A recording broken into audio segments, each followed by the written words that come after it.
easy because it's how the system works. And with that, Selim, you're ready? You're ready, Selim?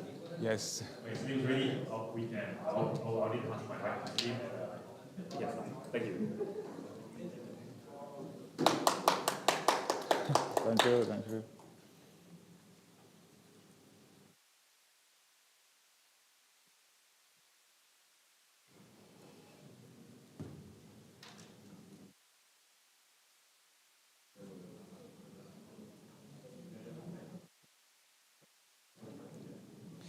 Well, good morning, ladies and gentlemen. Today I will be talking about regenerative finance and how not to use Web3 technologies. So, as you may already know, Web3 is a new frontier in the digital world that allows us decentralized financial tools and give users more control over their data. With this technology also comes new responsibility. We need to be aware of the pitfalls and ensure that we are using it appropriately and ethically.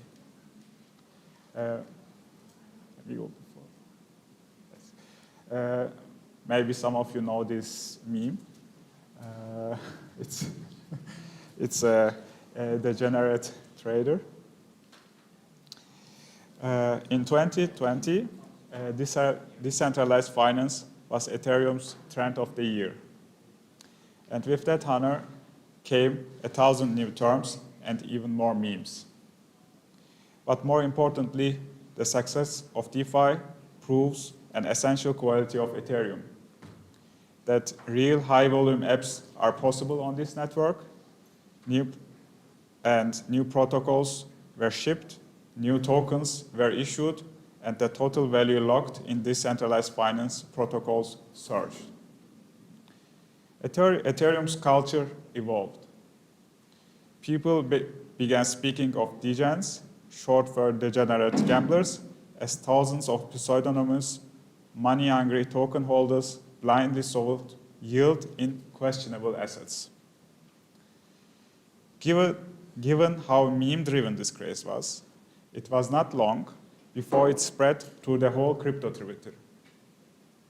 Prominent Ethereum accounts tweeted about their favorite degen opportunities and walked back statements after these unaudited projects were hacked. There was plenty of action to be had, though it was hardly fulfilling or sustainable.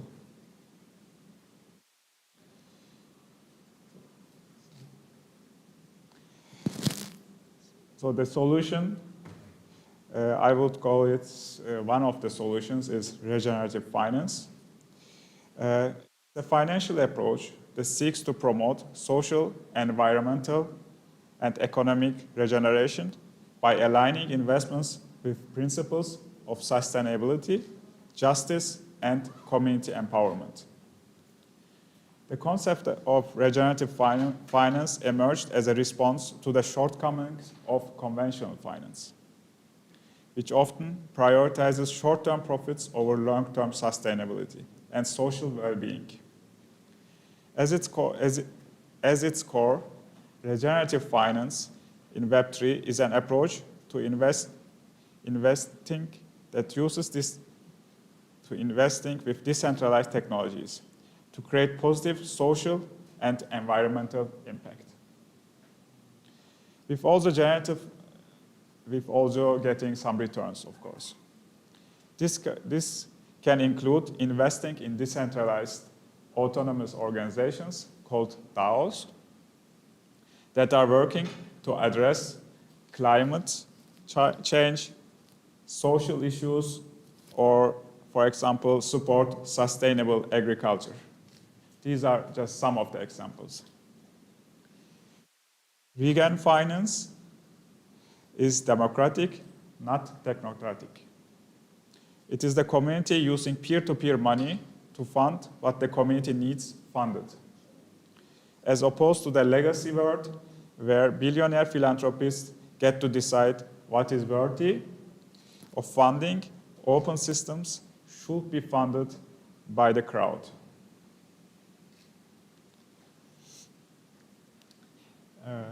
Next slide. Yes, here on this slide we see some of the technologies that are supporting cryptocurrencies. Public goods are an important class of goods in economics. These are goods that are consumed by anybody and everybody. In our physical world, roads, bridges, clean air, clean water are all public goods. Open source software is the foundation of our digital infrastructure, the equivalent of public goods in the digital world. In the blockchain world, open source software is what powers the infrastructure upon which many tokens are built. Without foundational projects like ETH2 clients, common privacy tools, white hat hackers, or other tools by open source software developers, the cryptocurrency technology that is the foundation of your tokens, BEX, that we also call, will not be secure. In the startup world, give first means trying to help anyone, especially entrepreneurs, with no expectation of getting anything back. Regenerative finance is Web3's answer to Silicon Valley's give first.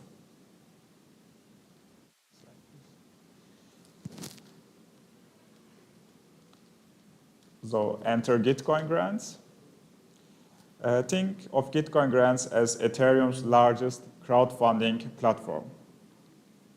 A crypto-enabled Patreon that is focused on financing the infrastructure of the new financial internet. Contribution to grants is increasing with each round and is currently near $5 million per round. Slide, please. Here is a preference map of the 26,000 crowdfunding contributions during Gitcoin grants round 8. Note, there is no center to this mesh network of funders. This is what decentralized funding looks like. Another example is the Ethereum Foundation grants. Although supporting mostly Ethereum-related development and projects, and of course, some hackathons, and so on. Next slide, please. While talking about regenerative finance and grants, we should definitely dip our toes into quadratic funding. The concept was created by Vitalik Buterin, Hitzig, and Weil. The shortest explanation that I could come up is the more votes a project gets, the more matching contribution from grants goes to that project. In this example, all three projects get the same amount of contributions, as we see $1,000 as an example, but have different number of contributors. A has 5, B has 2, and C 20. The projects with the most number of contributors get also the most of the match grants funding. That means C has 20 contributors and gets the most amount from the grants matched. Next. Of course, we should not forget there are also some critics to refi, like carbon projects are incentivizing fictional conservation. An example would be a prominent early refi projects like ClimateDAO, and Toucan Protocol. The critique was here that they are sweeping the floor of the voluntary carbon offset market to clean up cheap and less reliable carbon offsetting projects. The next example of critics will be Web3 is energy intensive. So the elephant in the room is, of course, the carbon intensive nature of some blockchains. Here we can talk about Bitcoin versus Ethereum, proof of work versus proof of stake as a counter-argument to the energy insensitivity. Risk of, another example is risk of turning nature into assets. Nature is intrinsically valuable and does not need to be associated with a financial value in order to be protected and thrive. Crypto colonialism. An example would be it plays into ongoing narratives of green grabbing, where local claims to resources are liquidated for green investments. Also, a new power asymmetry is enabled by the technology through data colonialism and surveillance capitalism.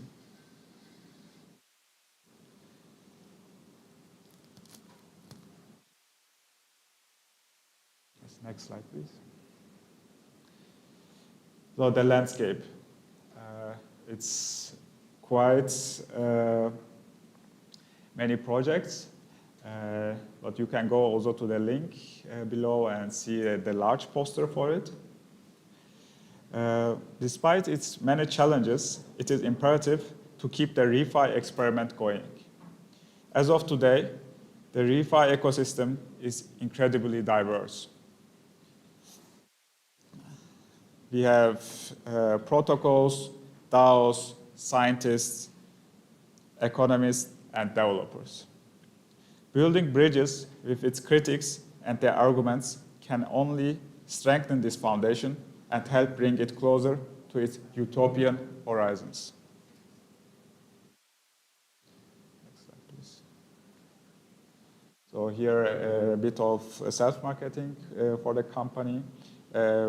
What are we as CypherX doing? Very short and basic. We help to find the best solutions for your Web3 projects. Thanks for listening.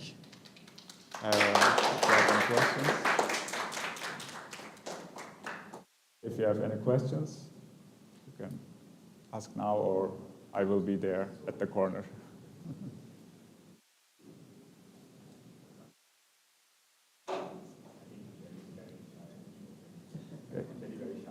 Okay. Thank you very much again, and see you.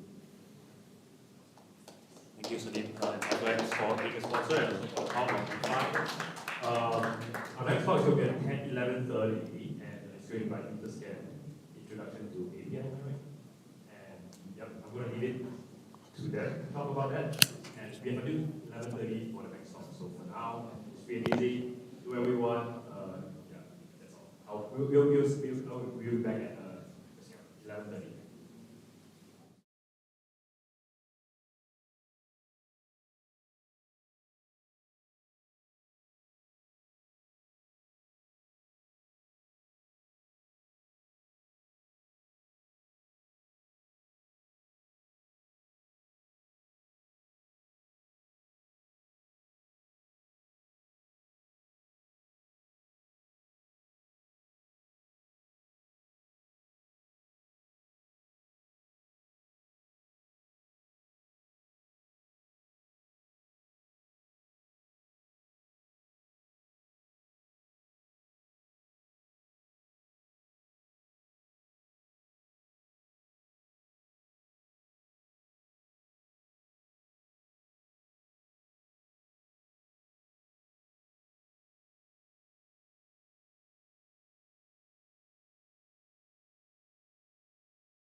Good to see that we have a lot of hackers here working really hard and also joining the workshop. So right up next, we will have Etherscan, who is also one of our sponsors. Thank you so much, Etherscan, for sponsoring our event. Thank you. And we will have Nicholas. Nicholas is particularly special because he not only works for Etherscan, but he also graduates from APU. So it's a homegrown talent from APU. Wait, yeah, you go APU. What I want to say. Okay, without further ado, I'll let Nicholas introduce himself. I think whatever is into the group, let him go just. Nicholas, take it away. Okay. All right, thank you, GM, everyone. GM. Right.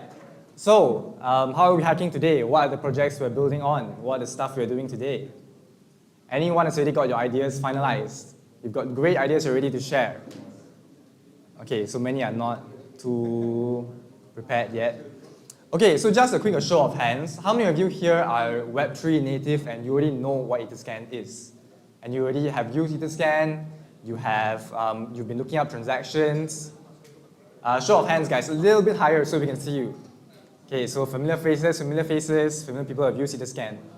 So the rest of you, I will assume that you're more from a Web2 background. You have not seen or used Etherscan much, like for those of you here or those of you in the middle, those of you at the back. I guess you've not seen Etherscan too much. Yep. So Etherscan is essentially a block explorer, which you can look up transactions, you can look up your balances, you can look up your NFTs that you've bought.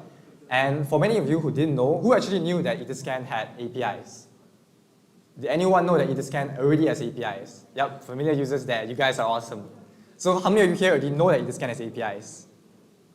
Awesome, awesome. So good, half the room. How many of you have never heard of APIs at all? Or how many of you here are, let's say, how many of you here are devs versus you are non-devs? So if you are devs, raise your hands. If you are purely devs and you guys build stuff, you eat, sleep, and dream code. All right, so about half the room. Okay, so we'll make this a little bit less, we'll make it more introductory and we'll make it more friendly to all of you who have never seen Etherscan.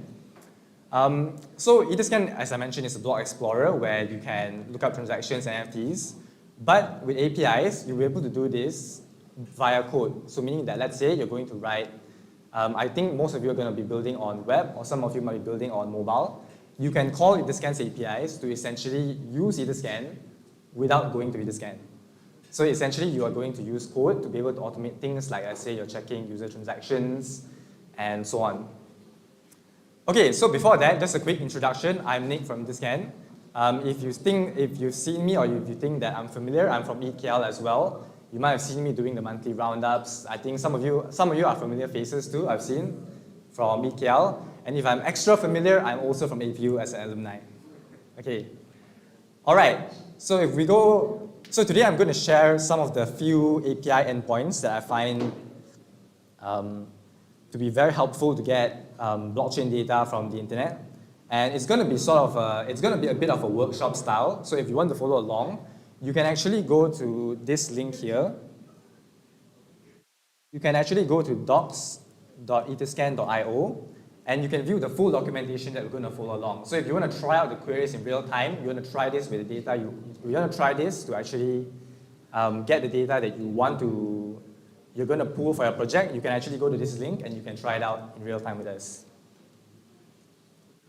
So it's going to be hard to type on one hand, so bear with me.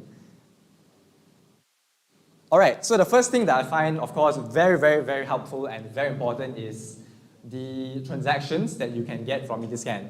So if I'll open up Etherscan first, for those who have never seen Etherscan, and I will open up the sample address page, or does anyone have an ENS that you want to share? Okay, so what is your ENS? Wait, sorry, I didn't get that. Okay, I need to hand that. Sorry, what was the name again? PIA. Okay, I think. This live stream, by the way, so just bear in mind that. No, it's okay. prpark.it, awesome. So we are looking at the full address, history, transactions, NFT tokens, buys, swaps, and the full history of prpark.it. Thank you. All right, so those of you who have never seen Etherscan, this is the interface of Etherscan, and you can essentially see, first of all, of course, your address. You can see that this is linked to an ENS. Where is your... Oh yeah, here it is. Okay, I'm not used to the new UI. So essentially, you can see your ENS here. This is prpark.eats address. You can see her balances. And of course, the most important here is, let's say if you were to build a portfolio app, or you were to build a, let's say, a transaction, a DEX tracker, similar to what there is on Etherscan, you can essentially see that you can see all the transactions here that PI has performed in the past. So if you want to display this via your app, you can actually go to an endpoint here under the accounts. Let's scroll down to get a list of normal. So this will display all the transactions that an address has performed. So you will essentially be able to get everything you see here, including this tab, the internal transactions tab, token transfers, so you can see tokens that Pia has transferred, NFT transfers that Pia might have bought, so you can see she has an ENS and she has a very cool looking, ghost. Yeah. So let's say if you were to build an NFT tracker or you want to build an NFT portfolio searching system, you can use so in this case, this token is an ERC721 if I'm not mistaken. Yes, it is. So we can go under the ERC721 transactions tab. We can open it up. Can everyone see this, or is it better if I use? I will, move this away. I will actually move this over to my color. So once I paste this here, I'll just need to modify a few things. For example, I want to modify her address. In this case, it's over here. So you just need to change up a few parameters. For example, in this case, I will delete the contract address. We will not need this. And then, so essentially the next parameter that it wants to accept is an address. So in this case, I'm going to go to Etherscan and copy over Pia's address. Let me grab that here. So unfortunately, we don't support ENS via API queries, so you will need to convert that first. So once I do that and I press send, and I pull this right over, so hopefully you can see it. So as you can see here, I'm able to pull up a query for the ghost token. It's not too clear, the slide is a bit skewed, but if you can see, there is the token ghost here, and you can see details about it, such as the token name, which transaction it was sent from. For example, if I copy this transaction hash, and I look it up on Etherscan, you would see the exact transaction in which PI received this NFT. That was about, so you can also determine when this was bought. So Pia is an OG and she has been in Ethereum for at least a year, 365 days ago. Happy cake day. Cool, cool. So not only would you get the first NFT that Pia owns, you will also get all the NFT transactions. So if I scroll down, you can see that the subsequent transactions are also displayed. Currently, this is displayed by the oldest transaction first. I can actually flip this around. You can display the first transaction first, or you can display the latest one first. You can also query this by a specific block. So for example, you figured out that a certain NFT mint was done in, let's say, block 1, whatever number that is. You can also query it by a specific block, and so that you can reduce your data. You can specify which block you want to see NFTs from. All right, so apart from that, normal NFT transactions. So I also share here some use cases that you might want to use some of these ideas for, let's say, your hacks and so on. You can use these normal or token NFT transactions for, let's say, doing analytics. You can determine how many transactions have been performed to an address. Someone set off the alarm, but so hopefully it'll go off. Okay, but anyway, you can also determine trading activity on DEXs. So for example, has anyone here used Uniswap? Who has used Uniswap here? Still the same amount of hands, okay, good. So if you have used Uniswap, you will also be able to use the Etherscan APIs to pull all the token transfers So for example, you can analyze how much a person has traded. And the last thing I would suggest is that you can use it for spam prevention. So for example, you could set, let's say your app can only be used by someone who has performed a transaction on mainnet and so on, so that you will not have spammers who just create an infinite amount of addresses, and then they'll be able to spam your app with transactions. All right, next, a very, very cool endpoint too is something called the address portfolio. So if I go under, should be under tokens.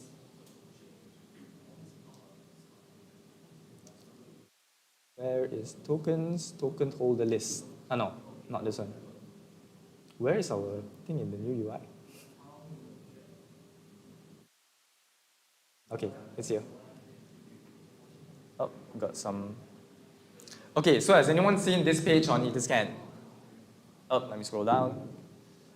So Etherscan also has a kind of a portfolio tracker which can display all the current ERC20 tokens that you already have. For example, I can't see that one. For example, in this case, PI has a few tokens. Some are unknown tokens, so that's why they're not displayed as full tokens here. But also, you can also see the full NFT assets that are owned here. And so essentially, you can also pull this sort of portfolio and information from the APIs. That specific endpoint is called the token, ERC20 token holdings. So rather than you querying an address such as USDT, USDC, you need to make hundreds, if not millions of queries to be able to get all the ERC20 tokens that exist from an address. You need to go to the USDC contract and query like, hey, what's the balance, USDT, and all of it. But if you don't want to do that, you can just use the Etherscan APIs, and then this will show you all the current tokens that are owned by an address. This also works for ERC721, by the way. So let's say if you are if your project is going to involve NFTs. Is anyone doing NFTs here in the room? Anyone doing NFT-related projects? No, it's not in the recommended topic. Oh, it's not a recommended topic? Okay. Well, why? Why not? Okay. But if you are planning to use this in the future, or if you want to go against the recommendation, you can of course use the ERC721 endpoint. So this will be able to give you the information you see here, where you can essentially see all 3 NFTs here. So rather than transactions, you will see a list of full NFT tokens that that an address currently owns. So other than Pia's address, does anyone want to volunteer the address for the next one? Any other ENS volunteers here? Anyone? Anybody? Going once, twice. Okay, not that one. Anyone else have an ENS here that you want to share? Okay, we can take, but it'll be a bit heavy. But yeah, Vitalik.it is totally a valid address. So we can pull up Vitalik's addresses. Here he is on the blockchain. Very, very wealthy. Okay, so I will use that for the next endpoint I'm about to share. And the next endpoint is called, okay, this would not be so useful for an address, but this next one is about token information. So if you've been to a token page on Etherscan, let me just pull that up. Let's take the Tornado Cash token. Okay, so if anyone has seen the token page on Etherscan, you will notice that there is a, first of all, of course, there are metadata such as the name, symbol, addresses, and actually, if you go under this is not the best view. Let me open up the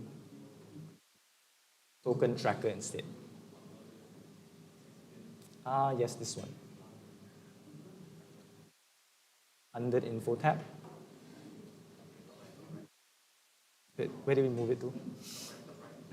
Top right? No, I'd say the name, the addresses, no, the emails, all that. This one? This one. More. No. Oh. Okay, so yeah. So for tokens, let's say if you are trying to you're trying to build, let's say, a scam token detector. Because I'm sure many of you, when you swapped on Uniswap or you swapped on BSCScan, when you swapped on PancakeSwap, you would have seen that there are certain scam USDT addresses, similar tokens. But how can you verify which one is true? So if you look up for things on, so if you use the token info endpoint on Etherscan, you'll be able to see that there are, besides the addresses and things like symbols, there are also things like the email addresses of projects, websites.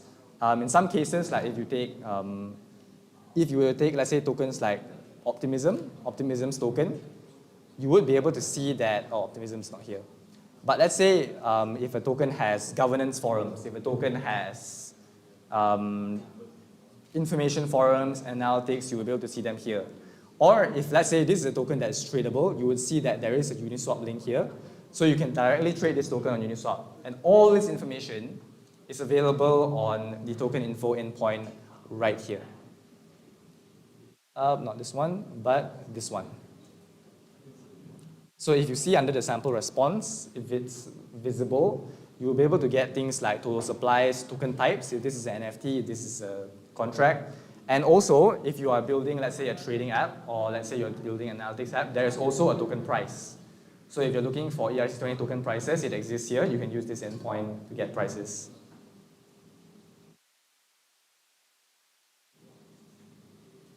Okay, next. So one thing we all have a love and hate relationship with is gas.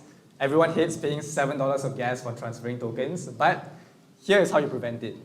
How you prevent it is you pay the right amount of gas and choose the optimal time to send transactions. So you obviously don't send transactions when it's like 400 Gwei, because it will cost you like $30, $50, $100 in gas and swaps. So using the gas oracle, Etherscan has a gas oracle, I'm not sure if you've seen. So the gas oracle for Etherscan is right over here at the top. So this tells you the current gas price, and I'm sure some of you have used it for, let's say, sending fast, slow, and medium speed transactions. So this is very important for you to make sure that you don't overpay on gas for your users. So as the app developers, I'm sure you will build things that will involve transactions. You will eventually send a transaction to mainnet and so on. And if you overpay for your users, they're going to get mad at you because you're wasting their gas. And also, if you underpay, your transaction will never get confirmed. And this would be a problem, because then it's like, they'll be like, hey, your app's not working and so on. So using the gas oracle, you'll be able to tell, depending on how fast you want your transaction to be confirmed, you can pay the right amount of gas for the right speed of transactions you need. So here's a sample endpoint on Etherscan.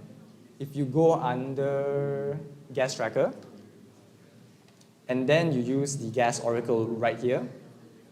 So let me copy it out.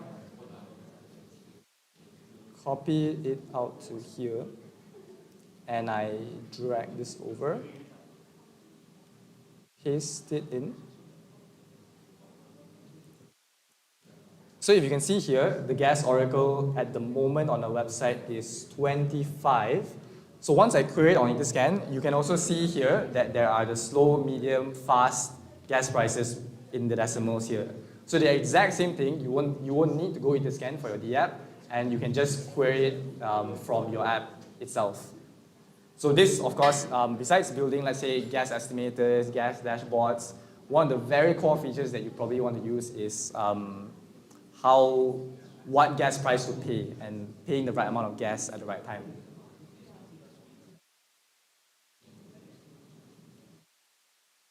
All right, next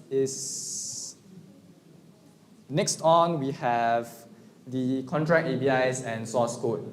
So how many of you here know how to write Solidity? How many of you here have written Solidity? How many of you here are smart contract devs, true Web3 devs? Okay, good. You've all written Solidity. No, it doesn't matter. If you've written Hello World, it's fine. Okay, that works as well. Because I just say if you've written, yeah, cool. Okay, so a good amount you have written Solidity. And if you have written Solidity and you find it useful for your project, Etherscan is, of course, the place where you verify your contracts. So whenever you perform verification, so let me show a verified contract. Let me go up under, it should be under blockchain verified contracts. There we go. So whenever you deploy contracts, it's highly recommended that you verify them. And when I say verify, it just means that you publish your source code here. If you go under the contract tab and you go under code, you can see that most projects, they open source their Solidity code here.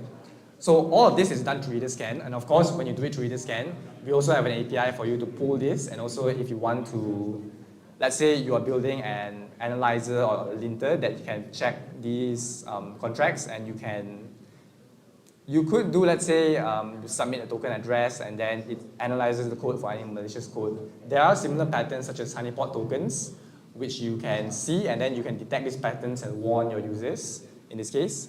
But another very important thing that if you are, but this is a bit technical, you must have used read-write contract things, which is here.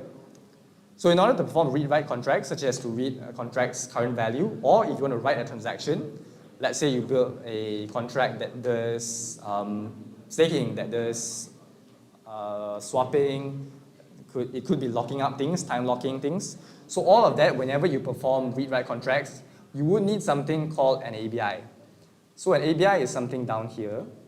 Let me scroll all the way down through this mess. Here it is. So if you are planning to perform read-write contracts, or you're planning to do any action that involves sending a transaction on-chain, you will need this information, and you can pull this through the Etherscan ABIs. So that is under this portion here, under contracts, yes. So both the endpoints I mentioned above are under the ABI here. And if you were to query the source code endpoint, let me just do that. And I paste it into, oops, this one has spaces. Okay, let's not do this portion. Where is my tab? Okay, here it is. So yeah, as I mentioned, the ABIs and both the source code and ABIs endpoint is available in Etherscan as well, because you perform verifications here. And if anyone actually gets stuck with contract verification, let's say you've deployed your contract but you can't get it verified, I think we'll have a small office hours later so that we can help you out with that also. Yeah. Okay, next, I think we have one last endpoint. Okay, so this one is a bit more technical. This one is more suited for Web3 devs who are more advanced, or who, let's say, you have used things like logs. So logs are essentially, logs are not the analytics of how well your chain does, but logs are more of events that are happening. So let's say if your contract were to have performed a swap, it would emit events and things that happen. It's similar to, let's say, you've seen security logs, where you've seen a user did this, a user did that, a user did a swap, a user transferred a token. So this is what logs are for, and you can of course query logs through Etherscan because it is on-chain information. And some of the examples of logs that you can use for is to display analytics. So for example, if I go to a popular contract address, let's take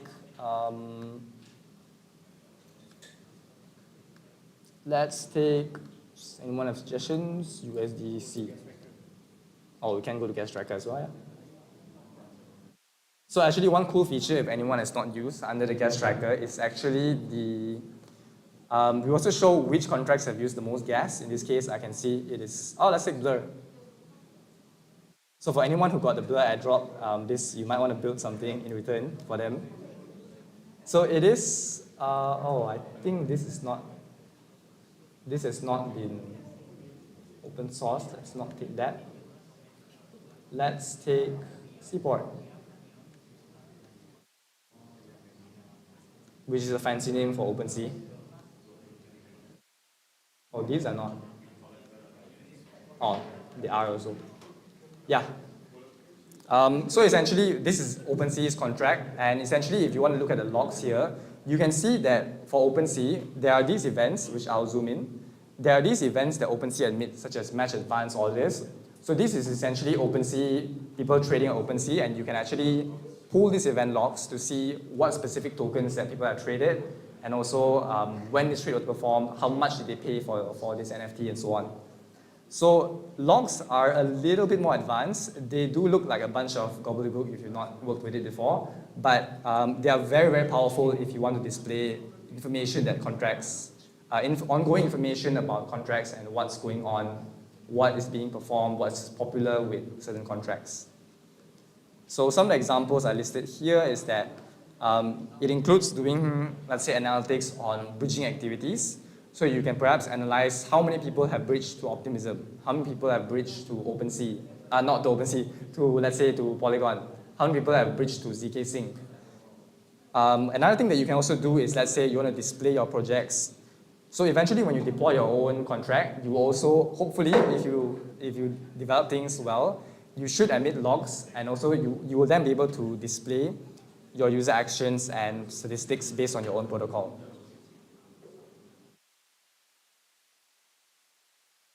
All right, so at this point, does anyone have any specific use cases or specific data points that you are looking for? We can do a quick demo and a quick live session on anyone who have, let's say, you want to get the ETH balance for an address. If anyone has like a live suggestion, we can do it, you can try it out here. Anyone already have specific data points that you want to get? Let's say you want to get the latest block number, you want to get the latest trades from Uniswap, the latest token transfers from an address. Anyone? Yes? Get a token balance Yes. at a specific pass block. Awesome, thank you for that suggestion. A very good one. Okay, so I'll repeat the live data requirement here, and that is to get a certain token balance at a pass block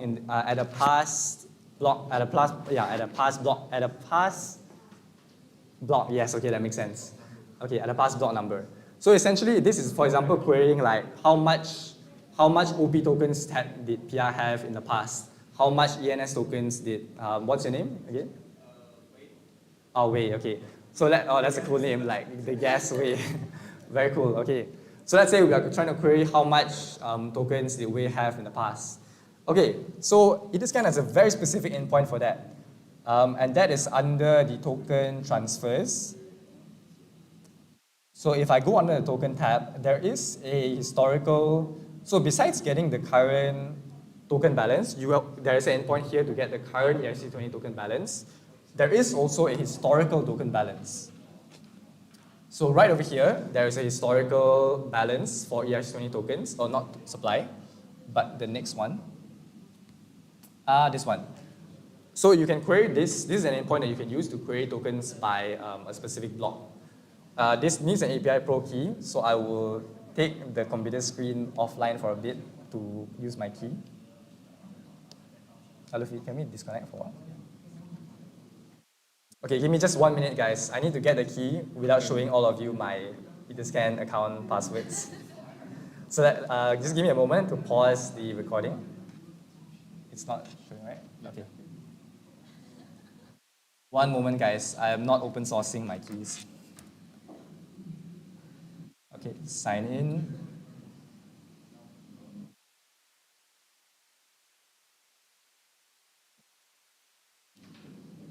Actually, I can go to Slack.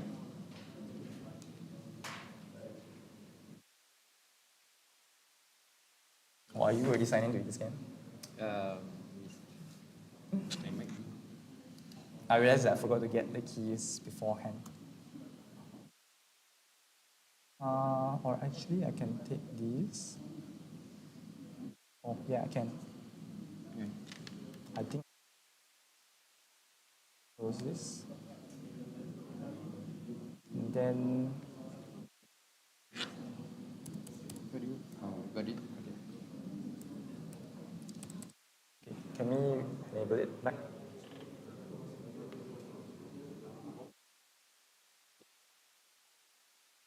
Okay, so coming back to where we are. Okay, so I'll go back to the endpoint I left off just now. So there is a historical ERC20 token balance. So if I use this endpoint, it takes a couple of parameters. So let's say the first thing it wants is your contract address. So do you have any specific token that you are looking for? Okay, let's take, what is a popular token? Okay, let's take WE.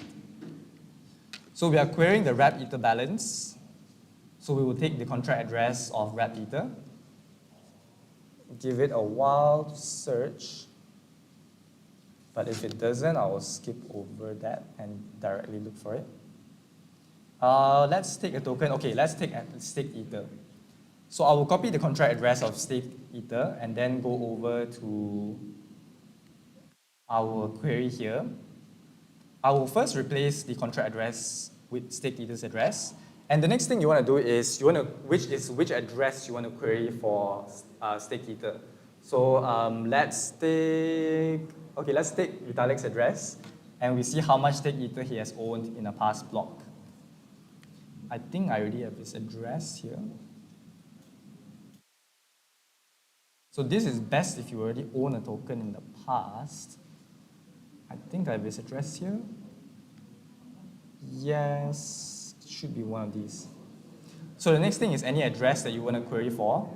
And after that, it should be just these two, if I'm not mistaken. Oh, after that is, of course, the block number. So this one you can specify up to a certain block, like exactly which block you want to query for a past balance. So let's take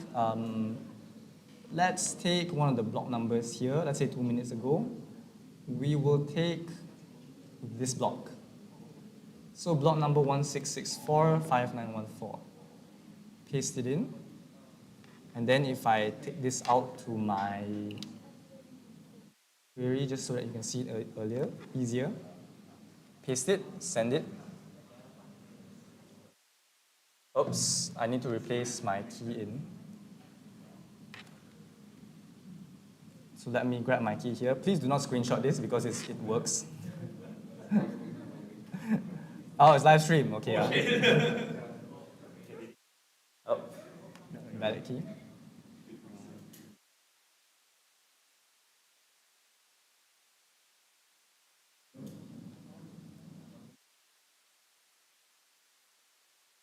Just a moment, let me try and replace this. Oh, I accidentally deleted the whole thing. Undo, and I will just remove. I think this should be valid because I used it yesterday. Oh, it's double pasted. So if I go back here, I think it's an issue with the URLs. Let me directly replace it here first. Paste in the key I have, copy it out, and replace it here. Send. Yeah.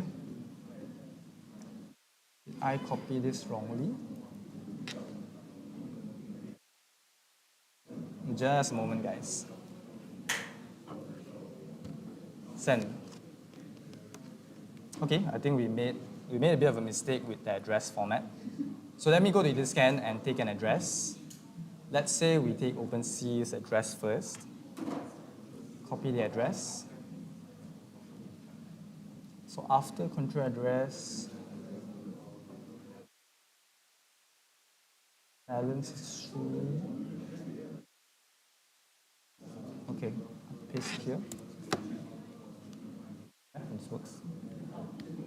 Okay, so now if I move it over to my query here, I paste this, send. Okay, so in this case, we can determine that wrapped ether. We can determine that the OpenSea address, which is, where is the OpenSea address? I need to start closing tabs. Okay, so this is the OpenSea address, and we can determine that it has not owned any staked ether at this specific block, which is block number 16, whatever that is. So we can determine that there was no staked ether owned by this address. But let's try and get a working example. So if we see, yeah, we could. But let's take this address.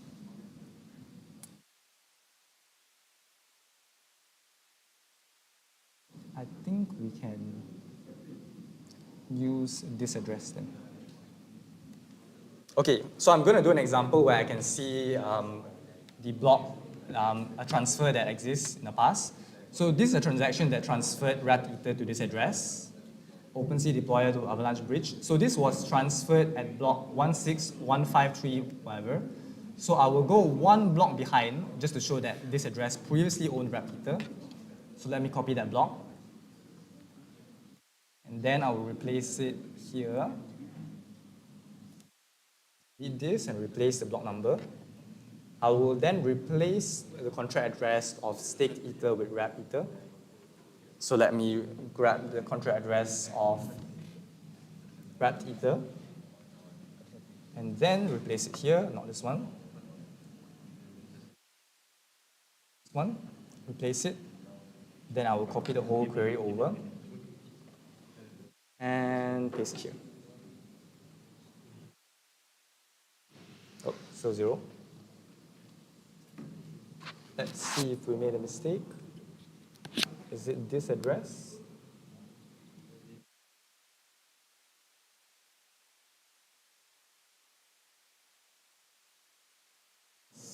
So I'm just checking the addresses if it's correct.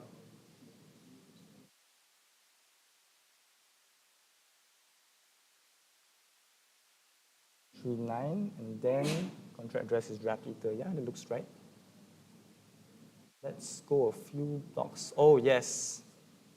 So the mistake here was actually with the block we used. So at block 151908, this token has already been transferred out. So if I go back by one block, I will show that it still exists. So once I query, you can see, oh, let me move this over. So if I move this over to my query, so you can see here that the OpenSea deployer address previously owned 1 wrapped Ether, and after that, the next block, it was transferred out. So what this endpoint helps you is that it can help you to query previous balances, all the past tokens that you've had in the past, how much tokens you've had, and how much you currently own. So this helps you query up to every single block. Let's say you want to distribute. So this is actually helpful if, let's say, you want to distribute, let's say, airdrops. So you want to airdrop any pass holder that's previously held, let's say, 500 of the tokens in the past. So then you can then do this, and you can distribute airdrops to your token and raise funds for your project. So yeah, that is. So those are the 5, or actually 6. Those are the 6 endpoints that I found very useful when I was personally starting out to build with Etherscan and so on. So I hope you find this useful. And if you want, you can reach out to me on Telegram too. We can talk about not only just the APIs, we can also talk about, let's say, Web3 challenges. Let's say you have certain challenges with getting the latest blocks. You have certain use cases in mind, like getting pending transactions and so on. So we're open and talking about that because I was not only representing Etherscan, but also represent ETL. So we are here to help you. We want to help you we want to help you with all the tools out there from our sponsors. Let's say today is Etherscan, CoinGecko. CoinGecko also has APIs, Scroll, Starkware, CertiK, and so on, okay? So all these tools out there are here to help you to build out your tools and to turn your project into a reality that we can all use. All right, thank you, everyone. You want to go this way? Oh, yes. So one thing I missed that Harry kindly reminded me is that some of these endpoints that I showed you earlier, particularly, let's say, the token info, token balances, some of these do require an API Pro key, meaning that you need to have a paid plan for Etherscan. But for Etherscan, we are giving away 1 week of API Pro for anyone who, I'll send out a Google Sheet later or a Google form where you can pass in your email address and your Etherscan account, and you'll be credited with 1 week of API Pro. So you can use this for your project tomorrow and so on. That's now the question. Okay, so we'll send this link in the Telegram, I think it's the Telegram group for the hackathon, yeah. We'll send this out in the hackathon group later on. Do you want to do it? Okay. Oh, yeah. All right, and moving on. So we're also, for those of you who don't know, Etherscan is a primarily Malaysian team with office in Kota Kemuning, Shah Alam. And we are hiring, so if anyone who is after the hackathon interested to join the team, whether you want to intern or you want to do work full-time, whether it's a technical position or not, please feel free to reach out to us after this. We are happy to talk to you and see how we can find a good fit. I'm just going to leave it up for a couple more seconds.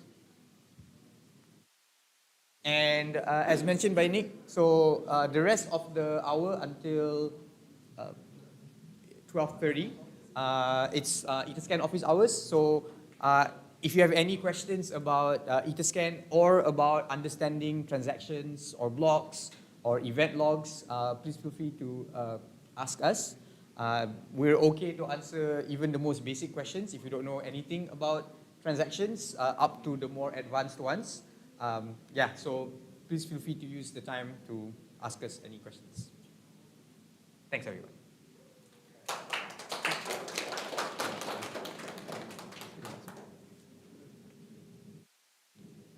Any more?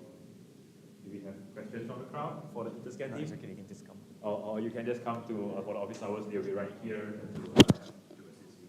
Right now we are we got a nice 15 minutes ish to lunch. For now, feel free to mingle around and ask questions.